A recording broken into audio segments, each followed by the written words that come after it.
Hi, everybody. It's Jamin with Keen Point of View, the best intersection for politics, gay issues, and Christianity ever, with a new podcast episode. Welcome. It is the end of Pride Month, and it seems like everyone who isn't LGBTQIA has been trying to diminish Pride this month. The world seems a little bit crazier and doesn't make as much sense anymore. We have the United States, former leader of the free world, giving up control because of an artificial tariff war with Canada and China, and also the U.S. trying to cozy up with North Korea, all because Donald Trump wants to build properties in other countries and also North Korea. And those places won't let him, but North Korea is untouched by anyone, and he wants to be the first one to get in there and get a monopoly going. If you didn't know that Trump is in this to enrich himself, then you're not paying enough attention. But we won't open with such hostility this episode. 3 in the morning, 4 in the morning, we'll be rolling to my house. What?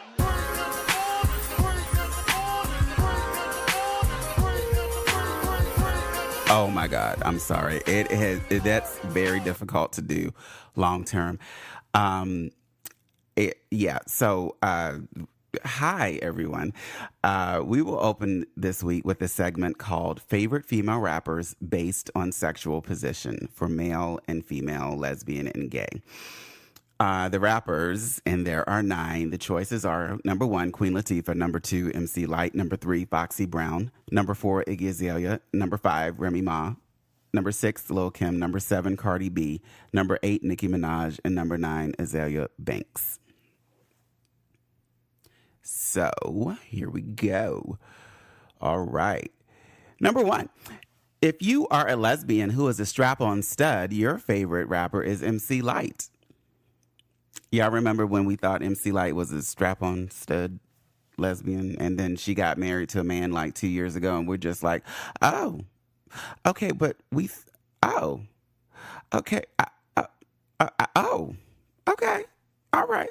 MC Lyte out there challenging gender norms, and well, not really, but she came off as like a really masculine rapper, but just okay. Congratulations to MC Lyte, and cool. Number 2, if you're a gay man who is a bottom, your favorite rapper is Lil' Kim. Number 3, if you're a gay man who is a top, your favorite rapper is Remy Ma. Number 4, if you're a gay man who is a versatile bottom, your favorite rapper is Cardi B. Number 5, if you are an unfleeted bottom, meaning that you're a bottom who doesn't, prep before you start having sex, your favorite rapper is Nicki Minaj, who is the queen of she's the queen of bottoms who don't clean. Number 6, if you are a gay man who is versatile, your favorite rapper is Beyonce. Apparently, she has a new album out with her husband, and she's rapping on it. I have not heard it yet, but she's rapping. So if you're versatile, your favorite rapper is Beyonce. Number 7, if you are a lesbian and you are a femme bedsheet lesbian, your favorite rapper is Foxy Brown. Number 8, if you are a lesbian who is a reformed stud who now sells essential oils and wears robes all day, your favorite rapper is Queen Latifah. Number 9, if you are a loud white bottom gay man who wishes for black penis but will never ever talk to a black guy, your favorite rapper is Krayshawn. But if you are a loud white gay bottom who begs for black penis but won't ever date a black guy, your favorite rapper is Iggy Azalea.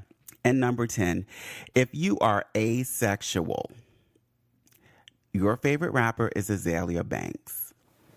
Okay, let's get to it.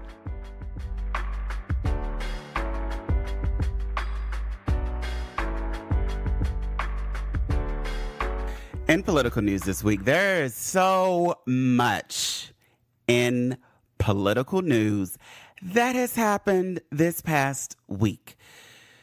Jesus, take the wheel, hold my mule, hold my heart, soul, life, mind, body, strength, telepathic powers, telekinesis, teleportation abilities, everything you have bestowed unto me, O Lord, hold for me now. let's get into it.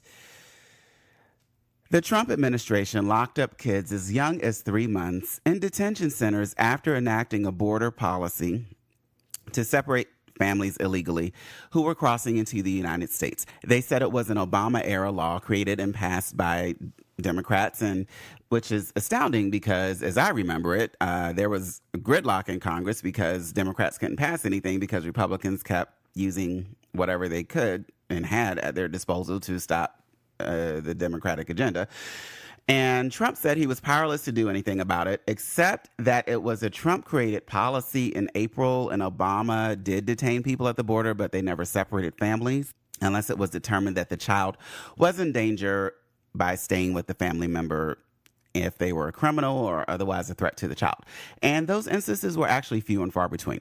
However, Trump said he couldn't do anything to stop it, but after that, he went along and did something to stop it. He signed an executive order stopping the separations, but by now, over 2,000 kids are still being shipped to other detention centers, and many will never be reunited with their families, and some will be sent to adoption agencies and sold off to the highest bidders, all in the name of providing a better environment for the child. Then the parent who committed a simple misdemeanor by coming into the country illegally and is still able to care for their child. Some of these people are seeking asylum. They need to get away from their country because of political unrest or whatever. They want asylum, which is not illegal. All that's going on. If that wasn't enough, Antwan Rose, a 17-year-old black child, was shot and killed while running away from a cop during a traffic stop because the cop felt he was in a car that fit the description for a car involved in a shooting. The cop was 3 hours onto the force. No, really, he was only an official cop for 3 hours. What the heck? Antwan ran away from the cop, and the cop determined that Antwan was a threat and decided to kill him. So he was a threat while running away from the cop. If that's not enough to add to this, White House press secretary and professional liar Sarah Huckabee Sanders ate at the Red Hen restaurant in Lexington, Virginia, and the owner was called in as some of the staff didn't want to serve Sanders and her group. So the owner pulled her aside and asked her to leave and told her why. The owner comped the group's meal for what they had ordered. You know, they got to eat for free for what they had already ordered. Shuck, as she's derisively known for the shucking and jiving she does at the podium to cover for Trump's lies every day, then took to her professional Twitter account for press secretary and not her personal one to send people after the restaurant, citing that a difference of political opinion should not amount to being refused service. 1 week after praising the Supreme Court for kicking back the bakery decision for refusing to make a cake for a gay couple to the state level and telling them to redo it, thus giving the baker a victory for his difference of political opinion that is really bogusly wrapped in a religious belief. So, Sarah, it's okay for that to happen, but not for you to be refused service at a privately owned restaurant that serves the public. You know, I have watched these conservative white women play the news cycle this past week and say and do heinous things, but clutch their pearls and claim that they are being wronged when people stand up to them because they're tired of their crap. And that's not the most infuriating thing. The most infuriating part of this is liberals and Democrats who say that the restaurant owner was wrong for what she did and we should serve people we disagree with. And this is where I have to drop off because, bitch, no. If there's anything you don't do in the face of fascism and this administration's comfort with neo-Nazism is try to reason with people who are like this and try to take the high road of civility and grace when these people have yet to do it, especially since President Barack Hussein Obama got elected. Technically, they've been this nasty since Nixon and especially Reagan and even worse under W. But this is the party of calling President Obama a Kenyan witch doctor. Newt Gingrich said that. This is the party of Sarah Palin using the term blood libel, which is an attack on Jewish people, as an attack on Gabby Giffords, who's Jewish. I mean, also, this is a party of Sarah Palin. Like, she's awful. But this is also the party of calling Hillary Clinton a CUNT and still selling the T-shirts at Trump rallies, also while saying lock her up still every time they get a chance, even though Hillary's been cleared of everything several times already. This is also the party of calling Michelle Obama an ape, and saying she's wrong for bearing her arms, while we have a first lady, Melania, who did softcore lesbian porn as an escort. But wait, I'm a liberal, allegedly, and I'm supposed to celebrate sex work as a phase of life that we all should aspire to go through. I'm not supposed to call out the double standard of what is moral and immoral when talking about people who think this way in the world, except when the person's last name is Trump. So y'all can shove all that up your bleeding hearts, liberals. Melania was an escort who did porn and is now the first lady, yet Michelle Obama, who is a first wife, who did not marry a man only for his money because he ain't had none. Michelle Obama has 2 Ivy League degrees and only bared her arms, yet she's somehow the classless one, according to them. And I'm supposed to have civility and decorum and not call out the double standard, hypocrisy, or disgusting way in which these distasteful human beings operate? This is what people are speaking out against, including U.S. Representative and Black America's auntie, Maxine Waters, who never, ever called for violence. And liberals and Democrats are saying that we're wrong. Well, 2 wrongs don't make a right. Trump is expected to be rude. We don't have to match him. So tell me, liberals and Democrats, since y'all are so good at winning since 2010, and that was sarcasm because you suck at it and you suck bad, how did going high in 2016 work out for us? Look, all you spineless liberals who pretend you don't know how to play dirty but watch porn with all kinds of water sports and scat and pregnant women in it before you go to your key swapping parties with your polyamorous pansexual lovers. Look, we cannot stand idly by and let these people carry on with their hypocrisy unchecked. People wanted civil rights pioneers MLK and Jackie Christie, shout out to Freshalina, to be calm as well and find other ways to be quote unquote civil and stop upsetting the order of things to bring about change while living in a country that started with people upset over attacks on tea in the Boston Harbor. They weren't civil and started a nation entrenched in racism that has never dealt with it. Imagine what we can do now by calling out these racists who are trying to bring racism back as a character trait instead of as an inherent flaw. We may yet get a country that works better for everyone. So yes, shame these people while they can still be shamed, because there may come a day where they don't have any shame.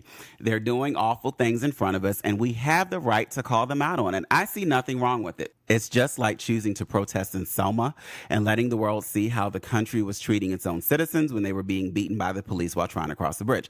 It's the same for the lunch counters. It's the same for those racist women who got the vote in 1920. It's the same for the drag queens and gays who stopped taking abuse from cops at the Stonewall Inn in 1969. It's the same for anyone around the world who participated in civil disobedience and got the changes they fought for. This is no different. Just because it makes you uncomfortable because you aren't leading it this time around, or you just don't like being upset, it doesn't matter. I hope and pray we don't back down. I mean, Omarosa got shamed by her friends and family for working with the Trump administration, and now she's quit and, she's trying to pretend like she cares about Black lives outside of her own. I mean, she's still not getting the point, but shaming worked to get her to take a look at herself. In other political news, Donald Trump is trying to consolidate and reorganize the federal government to get rid of things like food safety and combining education and labor, those 2 departments, to eventually institute child labor and not mandatory school like before the 1920s like we had in America. What else do we have going on? Flint, Michigan still doesn't have clean water. Puerto Rico still doesn't have electricity. And we don't have money for those 2 things or universal health care, but we do have money to start a space force as the 6th branch of the military to guard against extraterrestrial threats. Donald Trump proposed a 6th branch of the military to guard against threats from outer space to planet Earth. Your president, y'all's president, is a stunt queen. The category is Butch Messy Bottom Stunt Queen, and he gets the grand prize every week. A Space Force? You can't even authorize that as president. Congress has to do it, but a Space Force? Also, the Russia investigation is wider now than before, but please tell me more about how I have to be civil, because that's the most important thing going on right now.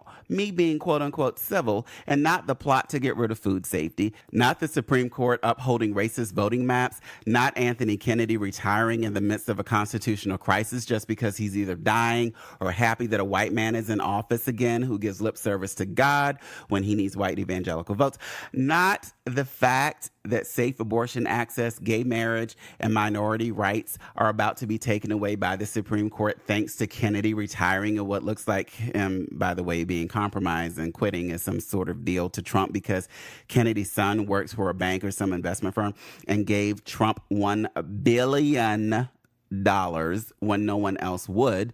And the court is about to get even more right-wing with an activist judge who's a right-wing conservative activist judge, I'm sure, to replace him because the Democrats are too weak-willed to do anything to seriously stop Trump. Yet, civility is the issue that we must tackle if we are to save the republic. Civility. If you think that's what's required now, you're a huge asshole who doesn't know their own American history, and you'd rather just quietly go along with whatever they throw at you. But I don't have the time for that, and you need to STFU and get out of the way of people like us who have real work to do. You panty-ass ninnies. In gay news, you know what? All that was a lot to take in. Let's take a little break. Musical interlude. Be right back.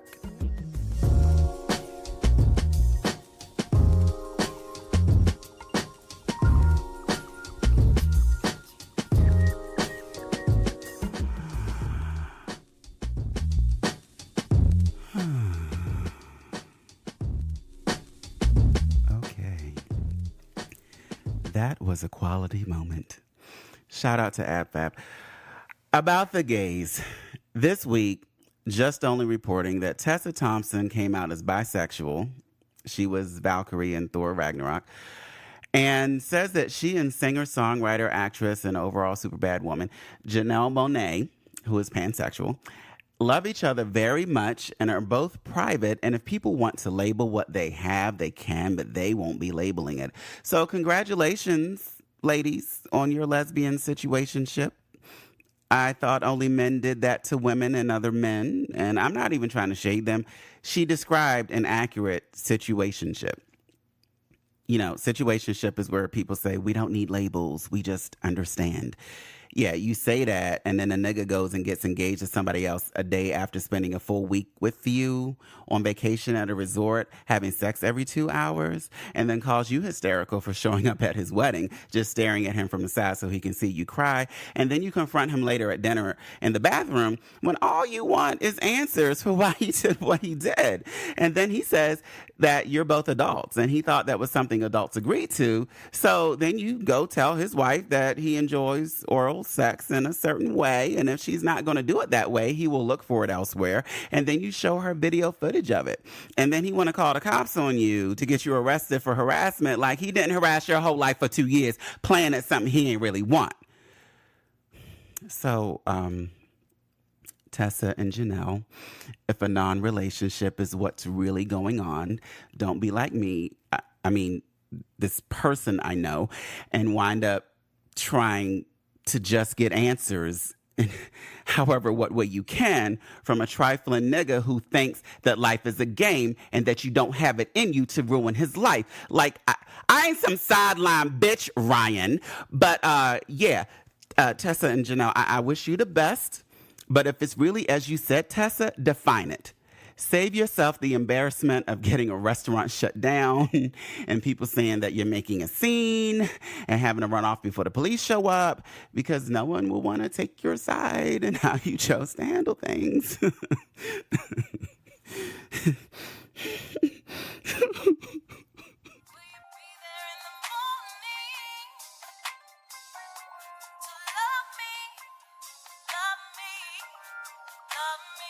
Also this week in gay news, SCOTUS backed the baker in the case of him not wanting to bake a cake for a gay wedding, but SCOTUS only backed him because they found the commission that sued him treated him unfairly And the Supreme Court told them to bring their case back to the lower court and try again.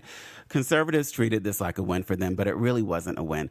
Basically, if you're going to try to challenge a Christian belief about marriage that someone builds into their business, you can't call out accurate Christian history and how American Christianity has been a part of some atrocities throughout history and Christianity in general, like the Crusades and slavery in America and Jim Crow segregation and Native American kids being ripped from their families, Manifest Destiny, the Trail of Tears, Donald Trump's election, which somehow was ordained by God, who was the only one who places all authorities in their positions. But somehow when Barack Obama got elected, he slipped through the cracks and was appointed by Satan when God turned away for a second.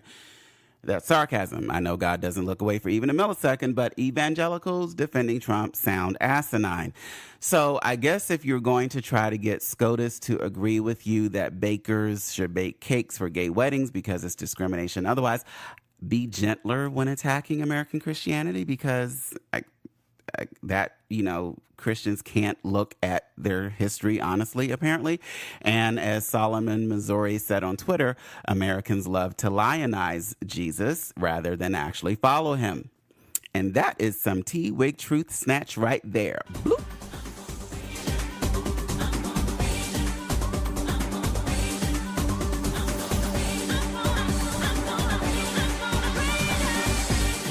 In Christian news, I ran across an article from Pathos that was some T-Wig truth snatch for my lip sync life. I'm trying to sound like a person who tries to use gay black slang but isn't down with black people and comes off sounding like an idiot. How's it going so far? Let me know.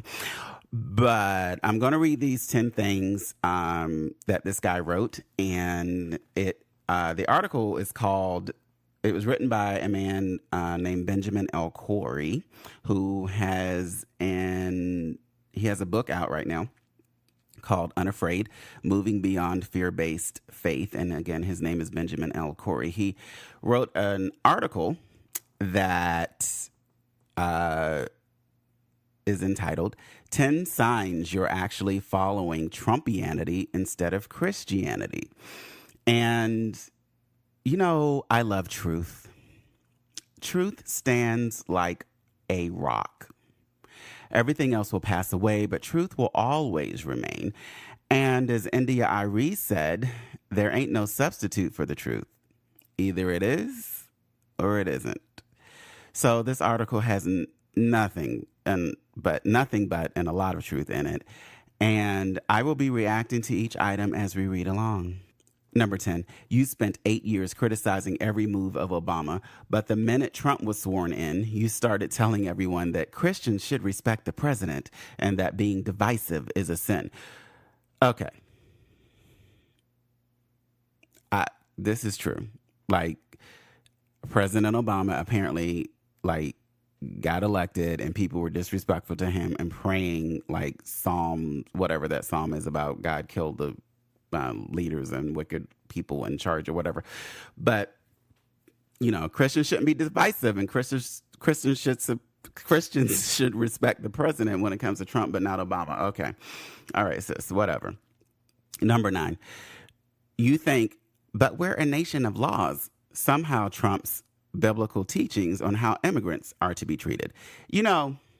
In this one, he removed my bonnet on this one, but it bothers me and confuses me how Trump supporters who claim to be Christians and evangelical will say, we're a nation of laws and we have immigration laws and all that, but they want, their fantasy that they masturbate to is the Bible being the law book for the basis of American laws, and I don't know what version of the Bible they're going to use or what verses they're going to use, because they can't pick all of them, because it's going to have them doing things that they're dead set against, like being nice to people. So,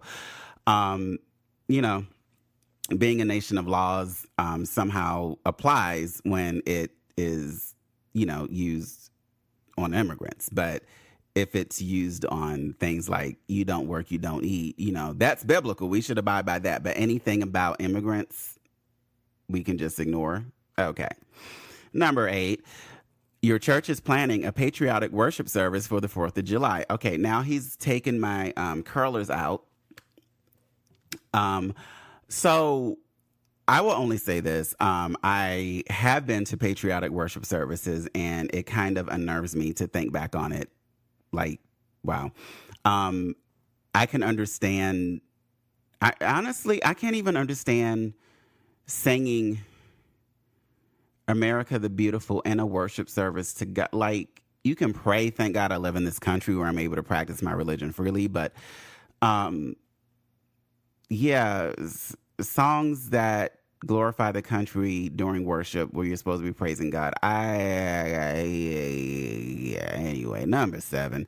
You instinctively applaud when Trump threatens to, quote, bomb the shit, unquote, out of people, but quickly push back if someone quotes what Jesus taught about violence and enemy love.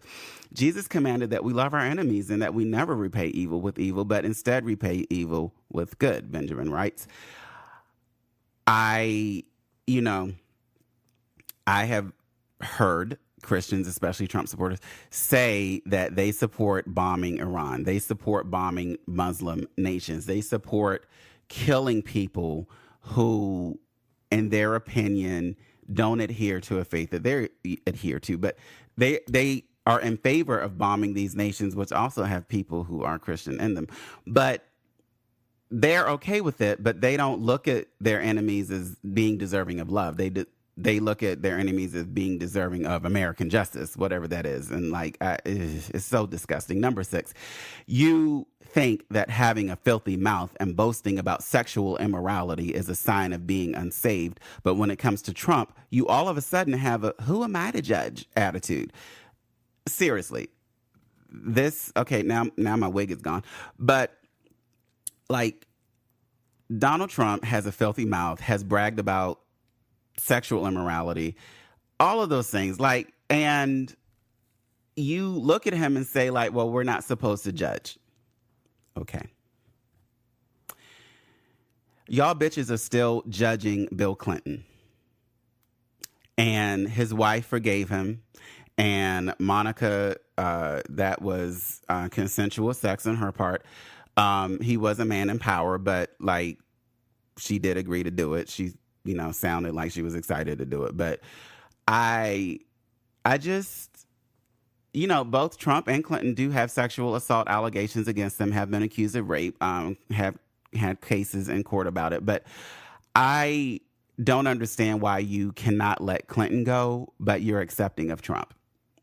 So if you're not going to judge Trump, get off Bill Clinton's dick. Number 5. By the way, I'm aware of the irony of using vulgar terms during the Christian segment, but y'all let Trump get away with it. So you're not going to judge him. Don't judge me. Number 5, you think it's God honoring to refuse to bow to a national statue, but that you should be fired from your job, kicked out of the country, or even charged with treason for refusing to stand for the flag. I'm just going to read what he said here because now he done took my scalp off. My wig is off. No, I'm not to the scalp yet. My wig is off. Now he's taken off my natural hair underneath. Now my scalp is bare. So I'm going to read what he's saying about this because he puts it so well. So well together. Let me get this straight. When everyone obeyed the king and bowed down to the national statue and Shadrach, Meshach, and Abednego refused, under the pain of death, to pledge their allegiance to anyone except God, they were the good guys of the story. But fast forward to present-day America, and the good guys are actually the ones who want to force everyone to pay respect to the national symbol. Plot twist. Y'all, this is so true. And for those who are saying, oh, it's different with a flag versus a statue to Nebuchadnezzar. Listen, I'm sure there were people who noticed Shadrach, Meshach, and Abednego not, did I say his name right? Shadrach, Meshach, and Abednego not bowing to the statue and saying, oh, they're wrong. There's so many people who put blood, sweat, and tears and showing national pride to go into that statue. They gave their lives for that. They put their lives on the line to build such a tall statue. You should be bowing down to it as a tribute to the lives and the sacrifice they gave for this empire. Now, does that sound familiar? You should be standing for the flag because the military fought for your freedom to. Look, the military was not associated really with the flag in such a way at NFL games until after 9/11, and they used it for recruitment to go into Afghanistan and Iraq. That's why the NFL agreed to do it. The military did it as a recruiting tool, and now it's basically propaganda. They used to stay in the locker room during the national anthem, and then the teams would come out after. Go do your history. Go Google it if you don't believe me, if you don't know anything about it. Number 4. You want the nation to return to, quote, biblical values, unquote, except for all those socialist sounding biblical things like caring for the poor, welcoming the stranger, giving food to the hungry. So you really want the nation to return to biblical values. And this is what he writes. You do realize that when Israel lived under God's law, which you love to quote when talking of same-sex marriage, it also included laws that mandated the rich be taxed even down to the food they had, and that the wealth was to be redistributed to the poor and immigrants? Yes? Or is this the one situation where you'd rather not remember that you kept saying, but God's law never changes? Confused. Yeah, he done took off my scalp now. Like, we down to the white meat. Number 3, your church spends 1 month a year celebrating the story of a refugee family, Mary, Jesus, and Joseph, who fled their violent homeland and secretly crossed the border to safety. They left Judea and went into Egypt to escape Herod's edict or law that all males under the age of 2 be killed, because that one was prophesied to become the king of the Jews, and Herod was the king of the Jews. So Mary, Jesus, and Joseph left Judea and went into Egypt for safety, and came back years later, where their son became another unarmed person of color killed by the state's violent security forces because they, quote, unquote, felt threatened. So let me clarify that one more time if you didn't follow along. If I have any Trump supporters listening, I kind of hope I do. Your church spends 1 month a year celebrating the story of a refugee family who fled their violent homeland and secretly crossed the border to safety, only to return home years later, where their son became another unarmed person of color killed by the state's violent security forces because they felt threatened. But yet you think it's impossible for police to be racist and shoot Black people and brown people more frequently than they do white people. Number 2, you claimed Barack Obama's election was the result of evil forces, but the minute Trump was sworn into office, you started quoting verses about how God picks the nation's kings and queens. So, like, it was okay for God to pick Trump, but apparently he wasn't looking when the black guy got elected. That was it. You know, I'm confused over how God picks and chooses all authorities and somehow, let Obama slip through. Okay. Number 1. And this is the one where he's like, my bonnet's gone, my curlers are gone, wig is gone, natural hair is gone, scalp gone, we down to the white meat. This one where he's about to show my skull. Number 1, you spent the 90s saying character counts for Bill Clinton, but now say we don't vote for a national pastor. So character counts for Bill Clinton, but character somehow does not count for Donald Trump.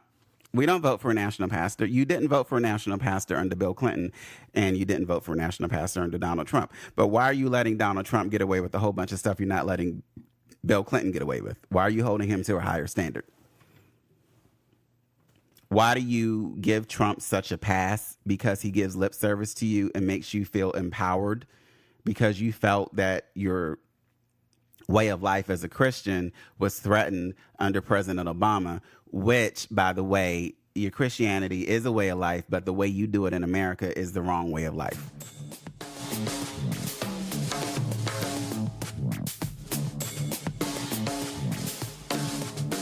Now for Bum of the Week and Boo of the Week. This week's bum, as always, is our orange leader who sniffs too much with his nose. He be sniffing so much for me not to think there is more than just sinus problems present. Aside from conservative blonde white women who I'm no longer trusting for the time being until something changes, because from Meghan McCain on The View, Megyn Kelly, whom I'll never trust, to Fox News anchors who are blonde women, to the internet with blonde women who are conservative, blonde and white.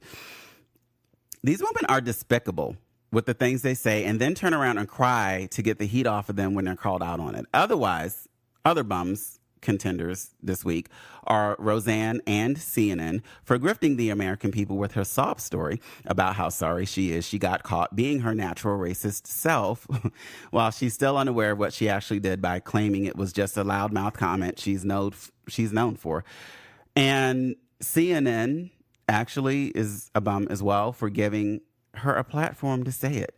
But the winners for this week's bums are Kanye West for walking back his comments about slavery being a choice, and his wife, Kim Kardashian West, for saying that when Donald Trump succeeds, America succeeds, and she hopes he succeeds.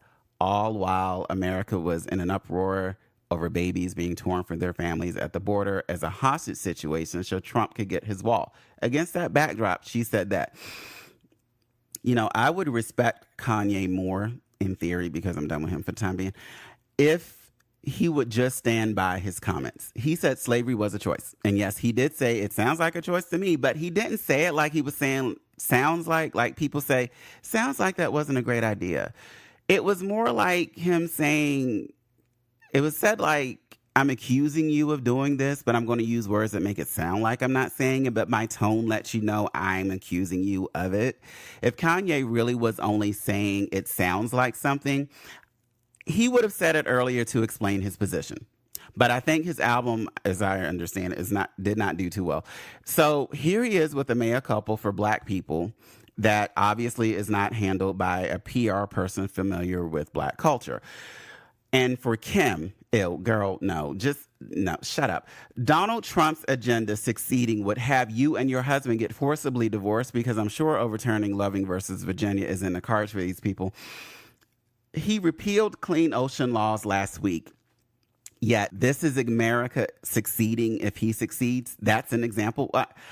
I wish that Kim Kardashian would go back to being jealous of whenever Beyonce gets any press, and go back to Kim showing us more of her reproductive system, and stop trying to wade into political waters, because that seems to be a better use of her time. Just stay out of politics. My boo of the week this week is really Stephanie Wilkinson, the owner of the Red Hen restaurant in Lexington, Virginia. When I read what she did, I smiled in my heart. Why? Because all week long and before, I've been feeling this war in the atmosphere, and it was really heavy on my heart and mind. So that news gave me hope that there are people out there who are fed up and willing to fight back against the insanity that this administration is sponsoring. The war is still going on, by the way, but thank you, Stephanie, for handling that in a civil manner and for holding to your beliefs and expressing that people on the other side of the businesses should be able to serve whomever they desire argument are there and practicing standing up for human decency. Thank you, Stephanie.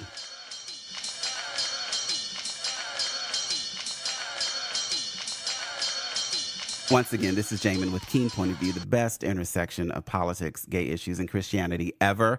Thanks again for joining me this week for another episode. Please, if you like this podcast, feel free to share it with everyone you know who will enjoy it, and subscribe to it. Please subscribe. Thank you. Also, feel free to contact me, email me at keen, Keene, point of view at gmail.com. That's keenpointofview at gmail.com. On Twitter and Instagram, you can follow me at Keen POV at Keene POV, and the blog is keenpointofview.com, and the Facebook fan page is facebook.com/Keen POV. So once again, email keenpointofview at gmail.com, Twitter, Instagram, Keen POV, Facebook fan page, facebook.com/Keen POV, and the blog keenpointofview.com. I do want to do some reader mail eventually, so feel free to write me an email and ask questions and let me know if I can answer the question on the podcast. If you have any gay issues to talk about or politics with that doesn't go like too long, and or anything Christian. Let me know. Music this week is provided by @_Ace Dizzy Flow and Google and Free Music Archive and LA Mikey. Thank you so much, everyone, for joining again. Take care.